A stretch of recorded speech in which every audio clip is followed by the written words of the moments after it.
الحمدللہ الحمدللہ وحدہ لا شریک لہ والصلاة والسلام علی من لا نبی بعدہ وعلی آلہ واصحابہ الذین اوفوا عہدہ اما بعد فاعوذ باللہ من الشیطان الرجیم بسم اللہ الرحمن الرحیم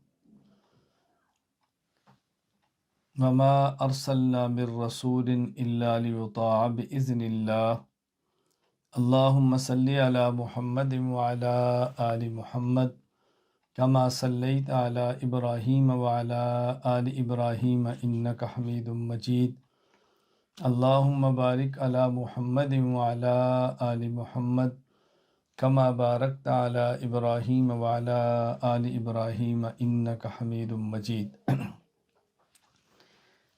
اللہ تعالیٰ نے آخری پیغمبر حضرت محمد صلی اللہ علیہ وسلم کو نبی، رسول اور آخری نبی بنا کر بھیجا، اور رسول اکرم صلی اللہ علیہ وسلم کی بعثت کا مقصد یہ ہے کہ انسانیت مخلوق سے خالق کی طرف آئے، انسان دنیا میں رہتے ہوئے آخرت کے لیے فکر کرے، محنت کرے، کام کرے، اور انسان دنیا میں اس طرح جیے جس طرح اللہ چاہتے ہیں، اس طرح زندگی گزارے جس طرح اللہ چاہتے ہیں۔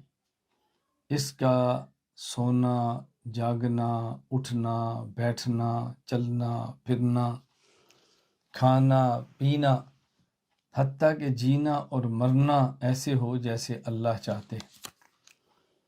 دنیا کی زندگی بہت مختصر ہے اور آخرت کی زندگی نہ ختم ہونے والی ہے۔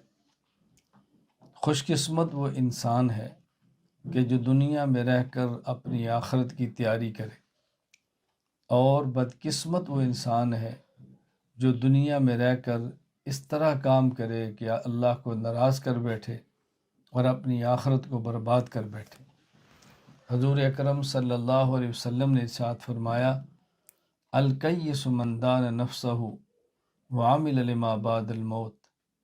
عقل مند انسان وہ ہے کہ جو اپنے نفس کو کنٹرول میں رکھے، اپنے نفس پہ قابو پا کے رکھے، اپنی خواہشات کو روک کے رکھے، ناجائز خواہشات پہ عمل نہ کرے، اور مرنے کے بعد کی زندگی کی تیاری کرے۔ والعاجز من اتبع نفسہ ہوا وتمنا علی اللہ۔ اور بیوقوف انسان وہ ہے جو دنیا میں خود کو اپنے نفس اور خواہش ناجائز کا غلام بنا لے، اور موت کے بعد کے معاملات کے لیے اللہ سے آرزو اور تمنا لگا کر بیٹھ جائے کہ میرا اللہ ٹھیک کر دے گا، میرا اللہ کرم کر دے گا، اور دنیا میں وہ کام کرے جو اللہ کو پسند نہیں ہے۔ تو نبی کی آمد کا سب سے بڑا مقصد یہی ہوتا ہے کہ لوگ ایسے زندگی گزاریں جیسے ان کا خالق اور مالک چاہتا ہے۔ اس کے لیے اللہ اپنے پیغمبر پر وحی نازل فرماتے ہیں، اپنے پیغمبر کو علم عطا فرماتے ہیں، اور پھر نبی اس اللہ کی نازل کردہ وحی اور اللہ کے عطا کردہ علم کی بنیاد پر امت کی رہنمائی کرتا ہے۔ اب رسول اکرم صلی اللہ علیہ وسلم آخری نبی ہیں، قیامت تک کے لیے نبوت کا دروازہ بند کر دیا گیا۔ اب کوئی نبی، نیا نبی پیدا نہیں ہوگا۔ اللہ نے نبوت کا دروازہ بند کر دیا، اور علماء کو اللہ نے پیغمبر کا وارث قرار دیا۔ یہ علماء انبیاء کے وارث ہیں۔ معلوم ہوا کہ جس طرح پیغمبر اللہ کی رضا امت کو بتاتا تھا، تو اللہ کے نبی کے جانے کے بعد علماء کی ذمہ داری ہے کہ اللہ کی رضا بتائیں، اللہ کی ناراضگی بتائیں، اللہ تعالیٰ کن چیزوں سے راضی ہوتے ہیں یہ سمجھائیں، اور کن چیزوں سے ناراض ہوتے ہیں یہ سمجھائیں۔ اور یہ عالم تبھی بتا سکتا ہے جب اس کے پاس علم درست ہو، علم صحیح ہو، علم اچھا ہو۔ اگر علم ہی اچھا نہ ہو تو کیا سمجھائے گا؟ تو ضروری ہے کہ عالم علم کو حاصل کرے۔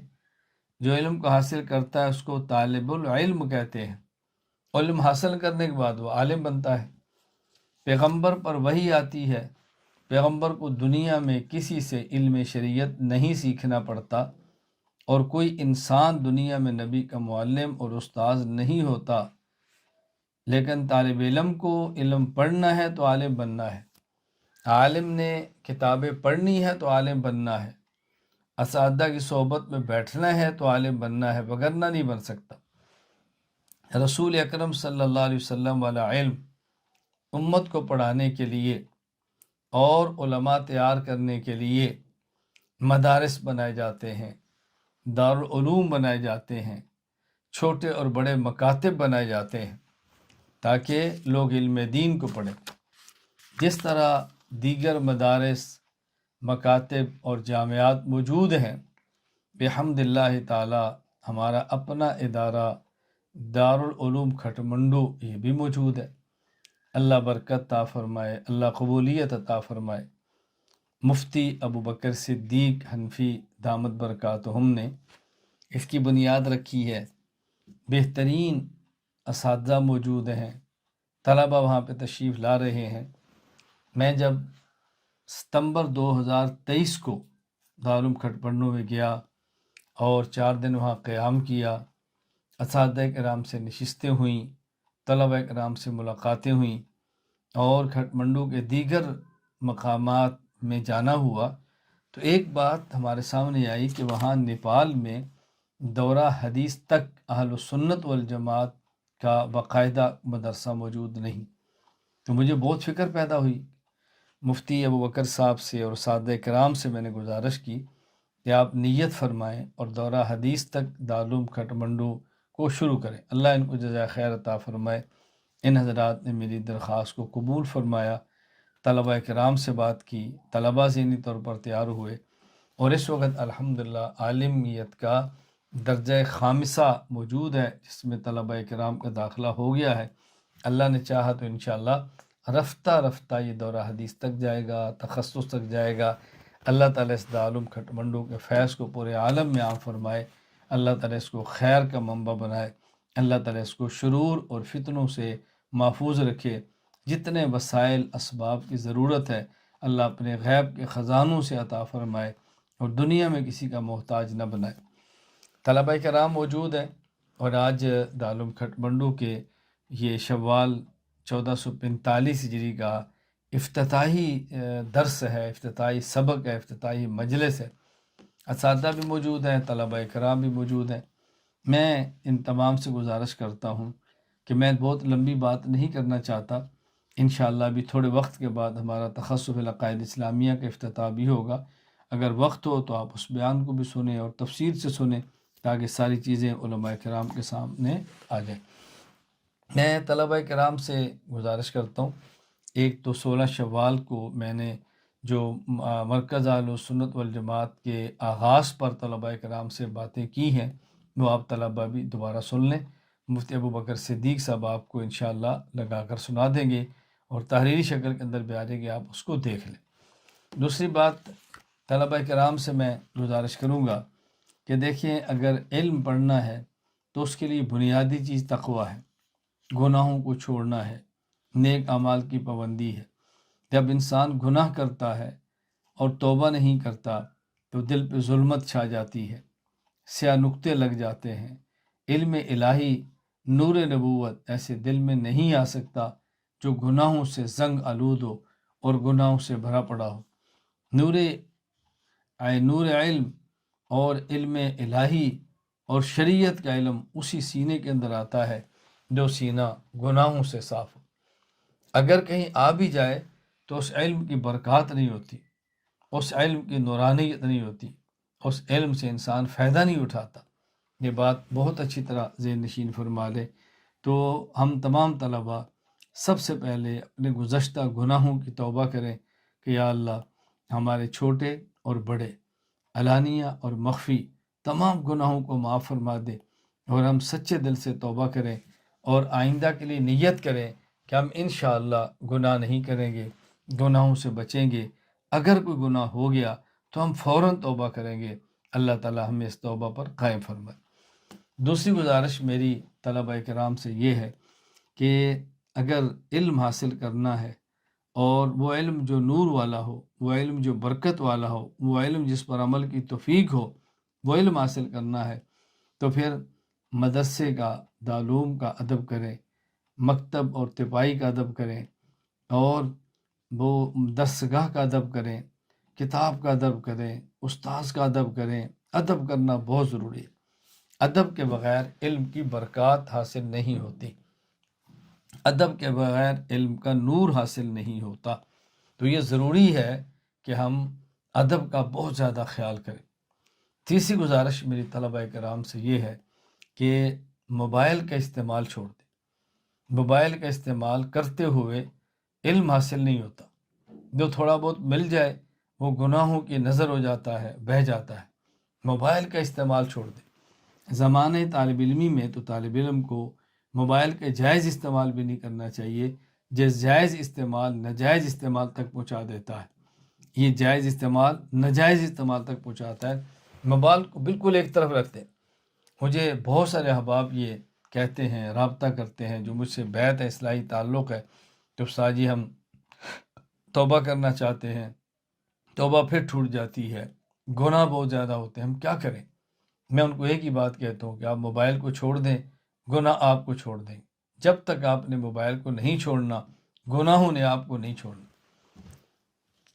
تیسری بات میں طلبہ کرام سے بطور خاص گزارش کروں گا کہ جہاں فرائض کی پابندی تو کرنی ہے، نوافل کی پابندی بھی انشاءاللہ اہتمام کرنا ہے، اور سنت مسنون اعمال کا خیال کرنا ہے۔ وہاں بہت زیادہ خیال کرنا ہے کہ جو ہم نے ایک ترتیب یہاں لگائی ہے ذکر کی، اس میں شرکت کریں، مجلس ذکر میں پابندی سے شریک ہو، عبادت سمجھ کر کریں، یہ بھی کرنا ہے۔ قرآن کریم کی تلاوت کا بہت اہتمام کریں، قرآن کریم کو یاد کریں۔ اگر کسی طالب علم نے قرآن حفظ کیا ہے اور حفظ کمزور ہو گیا ہے تو میں اس کی ترتیب بارہا عرض کر چکا ہوں کہ شروع میں ایک پاؤ فجر کی نماز سے پہلے اوپر دے کر پڑھیں، پھر اس کو زبانی پڑھیں، پھر دن کو نوافل میں پڑھیں، پھر اس کو رات تہجد میں پڑھیں۔ انشاءاللہ العزیز ایک ایک پاؤ کر کے آپ چلتے رہیں، 4 ماہ میں قرآن مکمل ہو جائے گا۔ پھر اسی طرح آدھا پارہ کریں، 2 ماہ میں قرآن مکمل ہوگا۔ پھر آپ پونا پارہ کریں، انشاءاللہ 1.5 ماہ میں قرآن مکمل ہوگا۔ پھر آپ پارہ کریں تو 1 ماہ میں قرآن ختم ہوگا۔ یوں شعبان آنے سے پہلے انشاءاللہ آپ کا قرآن کریم اللہ نے چاہا تو مکمل اوپر دیکھ کر زبانی نوافل تہجد میں انشاءاللہ یہ 4 بار ختم ہو چکا ہوگا۔ تو رمضان سے پہلے بہت آرام سے آپ شعبان میں پڑھ لیں گے، رمضان آئے گا تو بہت سہولت سے قرآن کریم سنا لیں گے۔ طلبہ کرام اس بات کا بہت زیادہ خیال کریں۔ اور میری طلبہ کرام سے ایک چوتھی گزارش یہ ہے کہ بہت کم وقت کے لیے دارالعلوم سے باہر نکلیں، اور ایسی جگہ پر تو ہرگز نہ جائیں جہاں نامحرم خواتین ہیں، جہاں گانے ہیں، بے حیائی کا ماحول ہے، دین سے دوری پیدا ہوتی ہے۔ ایسی جگہ پر تو ہرگز نہ جائیں۔ میری 5ویں اور آخری گزارش طلبہ کرام سے یہ ہے کہ تعلق مع اللہ پختہ کرتے ہوئے دعا کا بہت اہتمام کریں، اللہ سے مانگنے کا اہتمام کریں۔ اللہ مجھ سے بھی دین کا کام لے، اللہ آپ سے بھی کام لے، اللہ ہماری نسلوں سے دین کی مقبول خدمت لے لے، اس کا بہت زیادہ اہتمام کریں۔ اللہ مجھے اور آپ سب کو قبول فرمائے۔ ہم اس وقت چونکہ آغاز ہے تو ہم آغاز میں صرف سورۃ الفاتحہ پڑھ لیتے ہیں تاکہ آغاز ہو جائے اور ہم سمجھیں کہ آج سبق ہو گیا ہے، ہم نے سورۃ الفاتحہ پڑھ لی ہے۔ تو تمام طلبہ کرام یہ پڑھ لیں۔ اعوذ باللہ من الشیطان الرجیم، بسم اللہ الرحمن الرحیم، الحمد للہ رب العالمین، الرحمن الرحیم، مالک یوم الدین، ایاک نعبد و ایاک نستعین، اہدنا الصراط المستقیم، صراط الذین انعمت علیہم غیر المغضوب علیہم ولا الضالین۔ اللہ قبول فرما لے۔ الحمدللہ رب العالمین، والصلاة والسلام علی رسولہ وعلی آلہ واصحابہ اجمعین۔ ربنا ظلمنا انفسنا وان لم تغفر لنا وترحمنا لنکونن من الخاسرین۔ ربنا هب لنا من ازواجنا وذرياتنا قرۃ اعین وجعلنا للمتقین اماما رب اغفر وارحم وانت خیر الراحمین اللهم انك عفو تحب العفو فاعف عنا اللهم انا نسألك رضاك والجنة ونعوذ بك من سخطك والنار اللهم اللهم أرنا الحق حقا وارزقنا اتباعه وأرنا الباطل باطلا وارزقنا اجتنابه اللهم إنا نسألك علما نافعا وعملا صالحا متقبلا ورزقا واسعا طیبا۔ اللہ ہم سب کے گناہوں کو معاف فرما دے، خطاؤں سے درگزر فرما دے، علم کی برکات عطا فرما دے۔ اے انس دارالعلوم کو قبول فرما لے، دالم کھٹ منڈو کو قبول فرما لے۔ اے اللہ اس کو شرور سے محفوظ فرما، ضرورت خزانہ غیب سے پوری فرما۔ ان نے جگہ خرید لی ہے، رقم ادا کر دی ہے، شاید کچھ باقی ہے، اللہ اس کا بھی انتظام فرما دے، جلد تعمیر کے اسباب پیدا فرما دے۔